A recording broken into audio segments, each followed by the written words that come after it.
অবশ্যই আপনি যেটা বললেন যে বাংলাদেশি পোশাক পরে বা মস্কো ফিল্ম ফেস্টিভ্যাল, আপনি যখনই বাংলাদেশের বাইরে পা রাখেন তখন আপনি আর ইন্ডিভিজুয়াল কেউ থাকেন না। তখন আমি আর আসলে ভাবনা ছিলাম না, তখন আমি বাংলাদেশ ছিলাম। কারণ ফেস্টিভ্যালে আমার যার সাথেই কথা হচ্ছিল সেই জিজ্ঞেস করছিল আপনি কোত্থেকে এসেছেন বা আপনি কোন দেশের আর্টিস্ট। তখন কিন্তু বারবার বাংলাদেশের নামটি এসেছে। যখন আমি কান ফিল্ম ফেস্টিভ্যালে গিয়েছিলাম তখনও বারবার বাংলাদেশ নামটি উচ্চারিত হয়েছে এবং এবারও বাংলাদেশ নামটি উচ্চারিত হয়েছে এবং আমাদের সিনেমা আর্টকোর বিভাগে মনোনীত ছিল। খুবই প্রেস্টিজিয়াস একটি বিভাগ এবং মস্কো ফিল্ম ফেস্টিভ্যাল হলো অনেক পুরাতন একটি ফিল্ম ফেস্টিভ্যাল।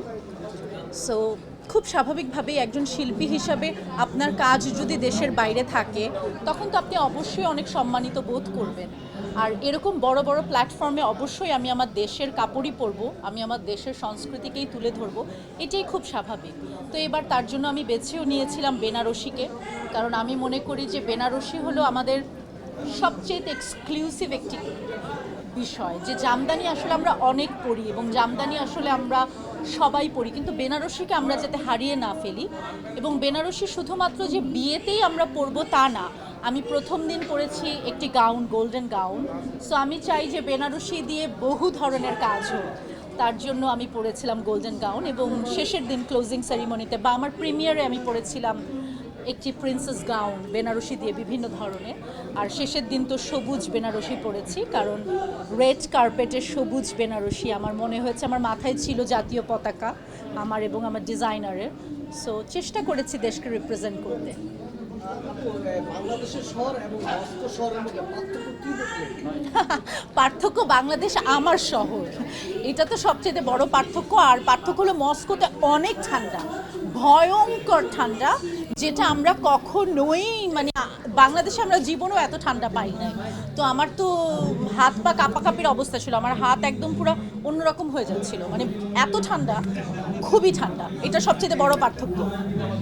আপু, আপনি কাক পছন্দ করেন? জি, কাক কাক কাক, আচ্ছা। আপনি বলেছিলেন ভাত ছিটালে কাকের অভাব নাই, বিষয়টা কি ছিল?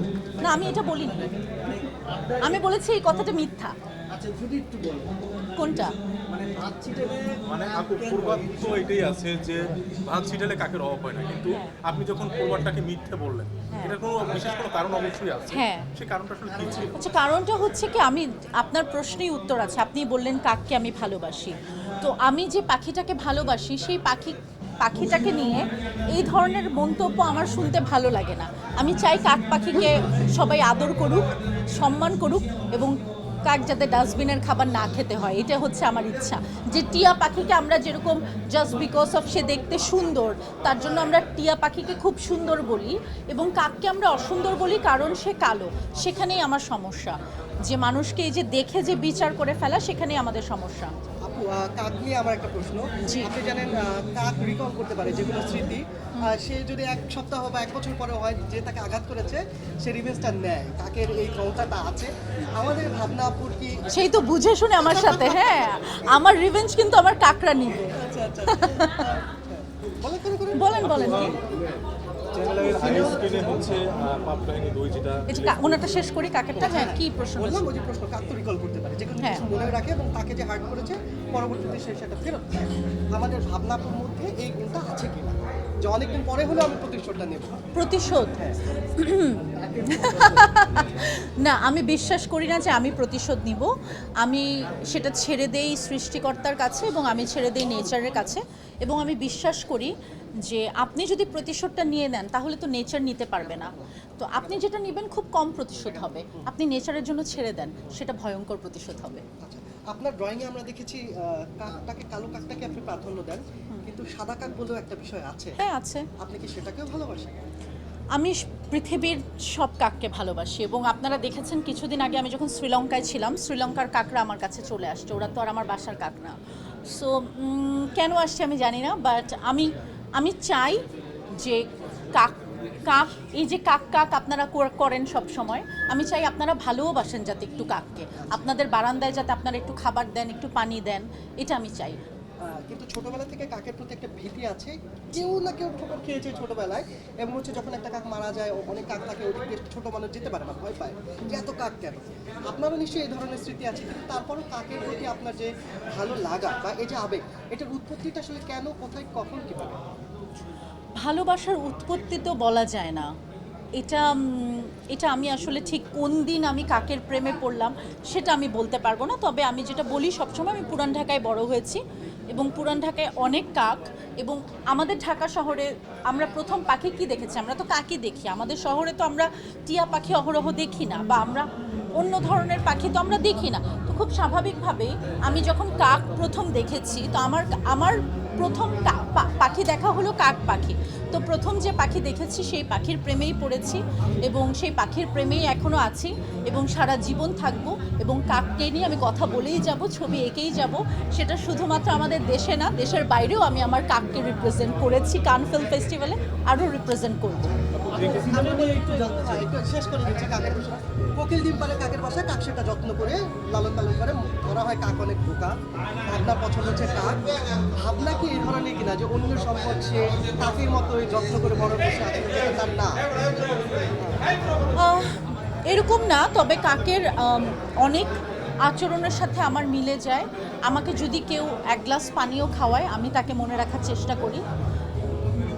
এবং কাক একটা জিনিস করে, সেটা হলো কাক সবসময় খুব সৎ, এবং কাক এরকম, ধরেন সে তার মা বাবা, তার পার্টনার, রাইট? আমরা তো আর চিনি না কে তার মা কে তার বাবা। তো কাক খুব লয়াল একটা প্রাণী, ঠিক আছে? সো আমার মনে হয় আমিও ভীষণ রকম লয়াল। আপু, আপনি নেক্সট যে সিনেমাটা করেছিলেন তো এই বিষয়ে একটু জানতে চাই। প্রিন্সেস, যেটা দেখেছে, হ্যাঁ, কি মানে আপনি যে সিনেমাটা কাজ করলেন সেটা তো মস্কোতে গেল। তো এটা আরও হয়তো ফেস্টিভ্যালে আসবে, ফেস্টিভ্যালে দিবে। তো কোনোটায় আসতে কম্পিটিশনে থাকতে পারে, কোনোটায় থাকতে পারে না। অলরেডি আমরা অনেক ফেস্টিভ্যালে দিয়েছিলাম, বাট মস্কোতে আমরা সিলেক্টেড হয়েছি। তো দেশে আসলে রিলিজ পাবে কবে সেটা আমি জানি না। ঢাকা ইন্টারন্যাশনাল ফিল্ম ফেস্টিভ্যালে যাওয়ার কোনো চিন্তা ভাবনা আছে? সেটা ডিরেক্টর প্রডিউসার বলতে পারবে, আই ডোন্ট নো, মানে ডিরেক্টর বলতে পারবে। বেনারস অনেক পছন্দ করেন, সেই সূত্রে জানতে চাইবো এইটা আসলে কোন শাড়ি? এটা আমার বোনের ডিজাইন। আমার বোনও ডিজাইনার একজন, অনন্যা অদিতি। তো এটা সে ডিজাইন করেছে। এটা তার বৈশাখের কালেকশন ছিল। যেহেতু আমি পহেলা বৈশাখে দেশে ছিলাম না, তাই আমি তার এই শাড়িটি আজকে পরে এসেছি। আচ্ছা, সোশ্যাল মিডিয়া যেটা ঘুরছে একটা ভিডিও, আমি আর না বললাম, হয়তো আপনার চোখে পড়েছে নাজিম ভাইয়ের সঙ্গে, আপনি কি দেখেছেন? আমাদের ট্রেলার, না, আমাদের মানে সোশ্যাল মিডিয়া আপনাকে নিয়ে একটা ফুটেজ দিয়ে ট্রল করা হচ্ছে। নাজিম ভাইয়ের সঙ্গে আপনার একটা ফুটেজ দিয়ে অনেক ট্রল হচ্ছে এবং মজা করছে। এই বিষয়ে আসলে দর্শকদের বলার আছে কিনা, বা নেটিজেনদের কিছু বলার আছে কিনা? না, আমার কিছুই বলার নেই, কারণ আমি এই প্রফেশনটা চুজ করেছি। আমি এমন একটি প্রফেশনে আছি যেখানে আপনাকে নিয়ে সব সময় কথা হবে। You can't help it, right? So এটাকে আমি যদি কমপ্লেন হিসেবে নেই, সেটা খুব হাস্যকর হবে। মানুষ আমাকে ভালোবাসে, এটাই সবচেয়ে বড় কথা। মানুষ যদি আমাকে ভালো না বাসতো, আপনার এতক্ষণ দাঁড়িয়ে থেকে আমার ইন্টারভিউ নিতেন না। আপু, আমার একটা প্রশ্ন ছিল। জি। রাশিয়াতে আপনি শাড়ি স্থাপন করছেন, বাংলাদেশের ঐতিহ্য। জি। সেই ক্ষেত্রে রাশিয়ান নাগরিকরা যখন আপনার এই ভিন্ন লুকটা দেখো, তারা আসলে কতটুকু পজিটিভ বা মানে কতটুকু উৎসাহ দিয়েছে? আপনারা তো দেখেছেন আমার পেজে আমি অনেক ছোট ছোট ভিডিও দিয়েছি। তো তারা আসলে খুবই এক্সাইটেড হয়েছে আমাকে দেখে, এবং তারা খুব প্রশংসা করেছে।